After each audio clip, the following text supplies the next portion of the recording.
Hello guys, how's it going? My name is Dalaran, and in today's video we'll be doing a top 5 predictions video for World of Warcraft for some of the most popular classes that you might want to play, especially for this brand new raid called the Eternal Palace.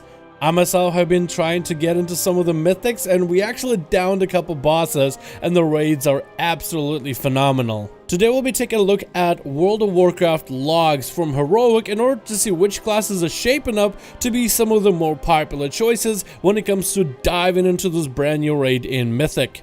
We're taking a look at the WoW logs generalized information, and while some fights may be best for certain classes or even certain specs, those are outliers, and we're not really going to take outliers into consideration too heavily, but rather take a look at some of the averages we have from this raid so far. Now, this video is not a video about, hey, play these classes or you're in bad luck because these are the only viable ones. No, this is more a video of me just taking a look at some of the numbers that we have for the brand new raid and trying to come up with my top 5 list from the observations that we can make from the logs that we have at hand right now. My personal advice though, as someone who's been playing Outlaw, whether it's the best, whether it's the worst spec in the game, play whatever spec you like. It doesn't really matter if you play the meta class or the meta spec, unless you're going for like that top tier, top 100%, top 100 guilds or anything. So unless you're in the top of the raiding scene, you can play whatever spec you like and still be able to get cutting edge fairly easily with the right group, with the right coordination, with gear as well. It takes a lot more than playing the right spec. So without further ado, let's dive into this list. The first class I had to put on this list is going to be a priest. And while I know that Shadow has been recently nerfed and nerfed again for 8.2, to no surprise, Shadow is still very powerful. However, if you do want to have an alternative spec to play that's very similar to Shadow, Affliction Warlocks are doing pretty well. The reason is this raid allows you a little bit of capability to multi-dot a bunch of enemies. Since enemies are so spread up apart, you're able to really utilize that damage.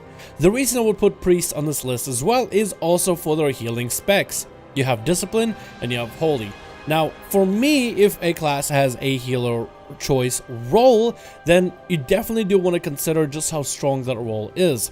And Holy right now is still the best healer no matter the situation.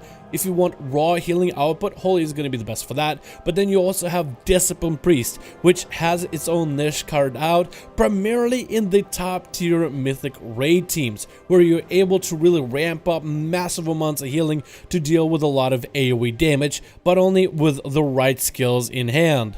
The long and the short of it is, priests right now in terms of healing are exceptionally good. Whether you want to do this raid on normal, heroic, or mythic, whether you want to just go pumping heals as holy, or have that niche of DPS / healing with a very unique playstyle of discipline.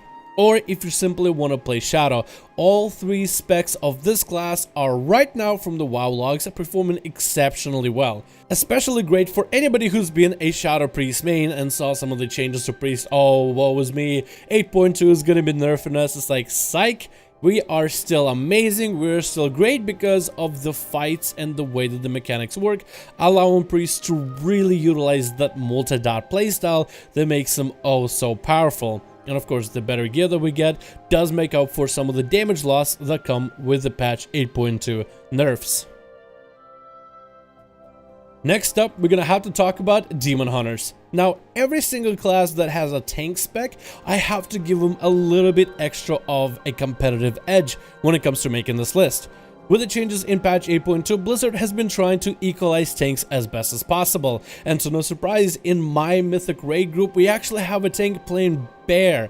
Now, it's been a while since anybody's seen Bear Druids, and it's really been a while since we've seen a massive tank disbalance since the beginning of BFA. Does anybody still remember those prot warriors back in the beginning of BFA, and then all of a sudden they became the best thing ever come patch 8.1? Well, I feel like right now tanks are a lot closer, so having a tank off spec for something like a Demon Hunter that also has a fun playstyle and a great utility toolkit, but being a full-fledged tank that is now a lot beefier and can sustain themselves, I feel like just about every tank is good in the game right now. So Demon Hunters definitely have that competitive edge for having a tanking role. But even if you don't play the tank spec, you also still have Havoc. Havoc Demon Hunters are some of the better melee in the game right now, in terms of the melee you want to bring to your group. For example, there's a lot of casters that are doing really well in this brand new raid, and what other class can complement a caster than a Demon Hunter with a debuff that they provide for their foes, where they take 5% more magic damage, allowing your allies to pump bigger numbers. It also is a great cleave style playstyle for a class. It is fairly easy to pick up for most players, has great mobility and really good survivability. And if you're going to have a melee in the fray fighting next to the boss and there's a lot of AoE effects going on, you want to make sure that melee is durable, maybe even just as durable as a tank in some cases, or at least has a fair amount of cooldowns. And Demon Hunters, I feel like, definitely take the spot of some of the better melee alternatives for a lot of people to pick up in this raid and just about any. Next class on this list is, as you guys have guessed it, any class that has any diversity. Which is the most versatile class in the game? It has to be the Druid. Because Druids can be a ranged DPS, a melee DPS, a healer, or a tank. With the recent tank buffs as well, bear druids are a lot sturdier, and they actually are a great alternative, and they do offer certain unique things that other tanks don't, like Savage Roar. In order to get everybody else hauling ass whenever mechanics happen, the bear can roar, speeding everybody up. And of course there's also Resto. Now Resto hasn't seen the biggest numbers in terms of healing sustain, at least in the locks department, but it still is a viable healer. And probably one of the better Mythic Plus healers, but we are primarily talking here in the raid department. I think nothing can replace HOTS, mobility, and tranquility, and that's why Restoration Druids are never going to be replaceable as a solid healer. When it comes to Feral or Boomkin, it really comes down to the flavor of choice, or if most people want to see you play the best spec. Right now, Boomy is a little bit ahead, but always having that option to play a tank, healer, or DPS, and that's actually a solid range DPS at this point in the new raid, then it gives you so much more opportunity to play so many different roles. Like in most cases, if let's say you're playing a Druid or a Paladin, you know, maybe you want to play a pure DPS, a pure Boomkin. And sometimes you're thinking, oh, since I'm a hybrid, some people will ask me to off heal or off tank sometimes. But in some cases, people actually do want the boomy damage just because they're so damn good. And even if you want to play Feral, I think Ferals has definitely come a long way since the beginning of BFA. With better gear and better knowledge of what the spec is all about, plus adding the new Essence system, Ferals can actually stand toe-to-toe. Still a pretty unique and niche spec for somebody to pick up, but if you invest time and gear into it, it can definitely stand on its own as a great melee. Next we have Hunters. Now Hunter is going to be your first range class on this list that I'm going to talk about, and Hunter is actually not amazing, but it's also not at the bottom of the list. One of the trends I saw with the WoW logs is there's certain specs of a class that are doing really good, but then their sister or brother or cousin or whatever specs you want, the other specs are just not performing as well. So it's really hard for me to put, let's say, like a mage in this video, because fire is amazing, but then arcane takes the bottom spot, and the only spec that's above it is frost, but not even by much. You have frost and arcane literally bench warming, while fire is blazing everybody up. But Hunter is a little bit different, even Survival Hunter. But Beast Mastery and Marksman, they both feel really good with the new Essence system, and they are a great range class that pumps quite a bit of damage in this brand new raid.